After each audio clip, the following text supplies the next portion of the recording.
Ciao a tutti, pace e illuminazione, come state? Come ogni lunedì ci ritroviamo qui alle 20 per parlare del Sutra del Loto e dell'insegnamento del maestro Nichiren. Ma oggi ti voglio parlare di un evento particolare, un evento molto importante per noi discepoli di Nichiren, perché era il 28 aprile del 1253, quando un giovane monaco, salito in ritiro in cima alla collina di Kiyotsumi'dera davanti al sole nascente, all'alba, quando uno stormo di aironi, mentre uno stormo di aironi solcava il cielo attraversando il sole, proclamò la sua grande intuizione, Namu Myoho Renge Kyo, cambiando il suo nome in Nichiren.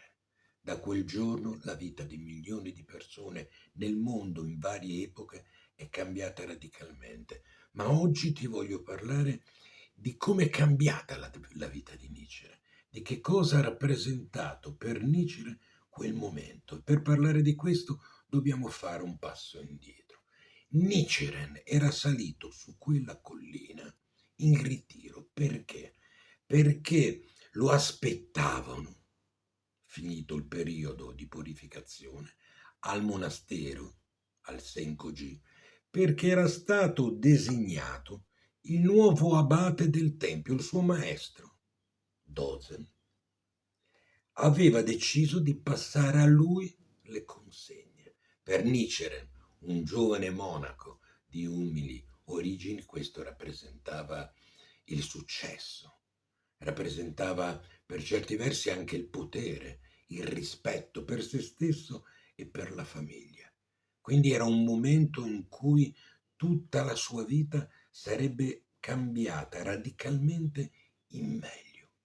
Lui stava per tirare una bomba atomica, mentre tutti lo aspettavano perché volevano ascoltare il discorso di proclamazione di questo giovane monaco che attraverso i molti sacrifici di sé e della sua famiglia era riuscito ad arrivare a quel punto lì. Pensa che nella platea riunita c'erano tutti quelli che noi potremmo chiamare i politici dell'epoca, i governanti, c'era il signore della provincia che era davvero potente a quel tempo, tutti aspettavano questo e Nichiren è arrivato giù in monastero, si è presentato davanti all'altare per fare il discorso e ha detto tutto quello in cui voi credete, tutte le preghiere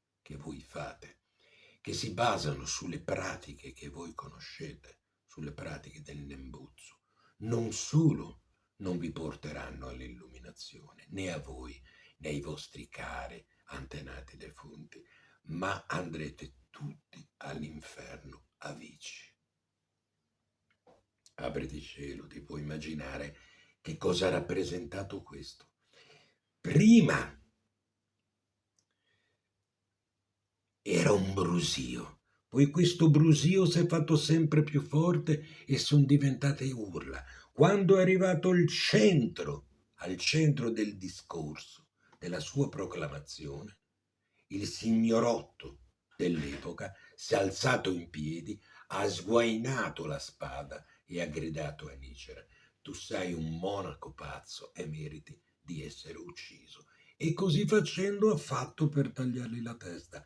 A quel punto due confratelli di Nicere mandati da Dozen hanno preso di peso Nicere e l'hanno portato dietro al monastero. Dietro al monastero c'era un vicolo che dava sul bosco. Quella rappresentava l'unica via di salvezza per Nicere, l'unica possibilità che aveva per scampare alla morte.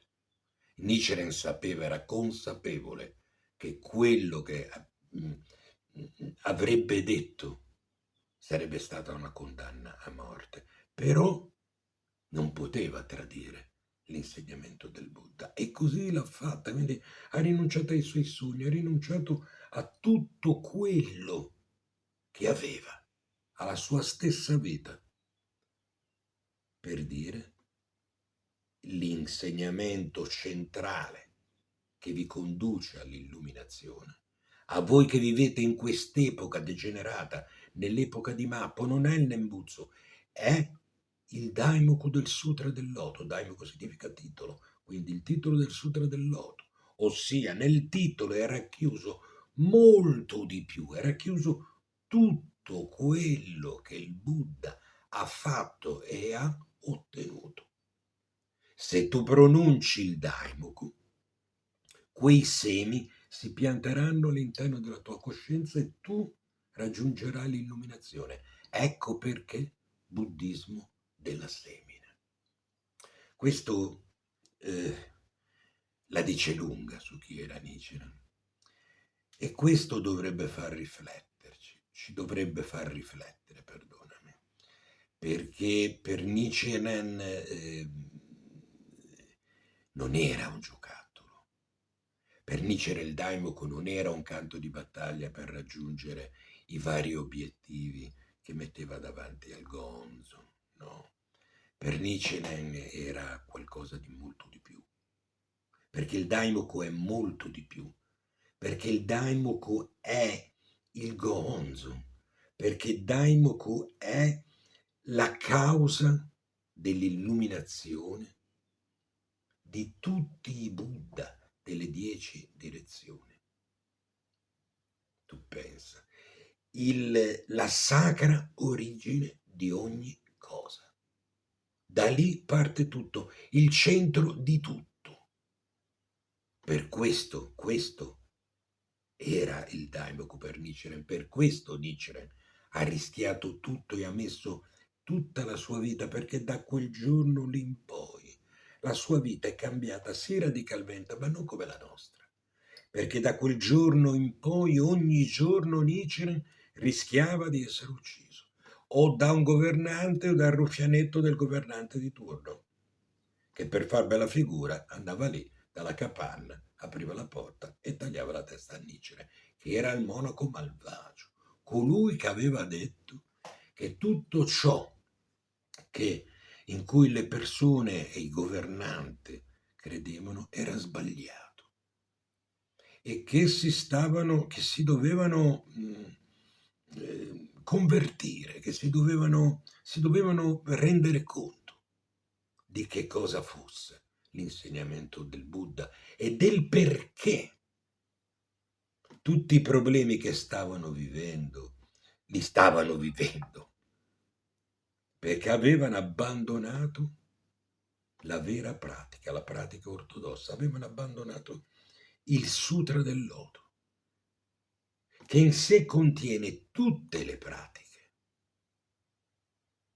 Ma quello che voleva Nichiren era fare in modo che le persone diventassero devoti di quell'insegnamento che ha la possibilità di amplificare, di nutrire quella parte che abbiamo dentro di noi consustanziale all'assoluto.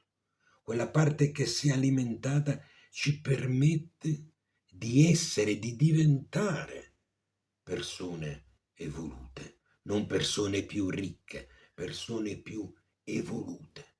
Quindi quando sei davanti al tuo altare, pensa a tutto questo.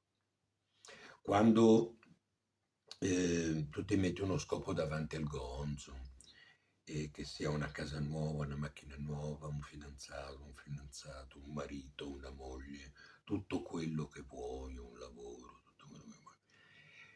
Prova a domandarti, ma perché Nichiren, con tutte le difficoltà che ha vissuto, non ha fatto questo? Perché Nichiren non ha usato il Daimoku per tutto questo? Perché il Daimoku ovviamente è anche questo, ma è come avere un Ferrari e non superare i 20 chilometri orari. Cioè non ha senso, capisci? Allora prendi una bicicletta, se ti impegni vai un pochettino più forte, quindi fai attenzione e cerca di essere un discepolo, un praticante responsabile, perché tu hai in mano quello che è stata la causa per milioni di persone di rinascita, ma per molti altri di morte, perché quanti discepoli di Nietzsche sono stati uccisi per questo? Quanti sono stati imprigionati, sia al tempo di Nietzsche che nelle epoche a seguire? Quindi fai attenzione a quello che fai, perché se lo fai male, prendi in giro un qualcosa che è veramente il centro della vita di ognuno di noi. Ciao, pace e illuminazione.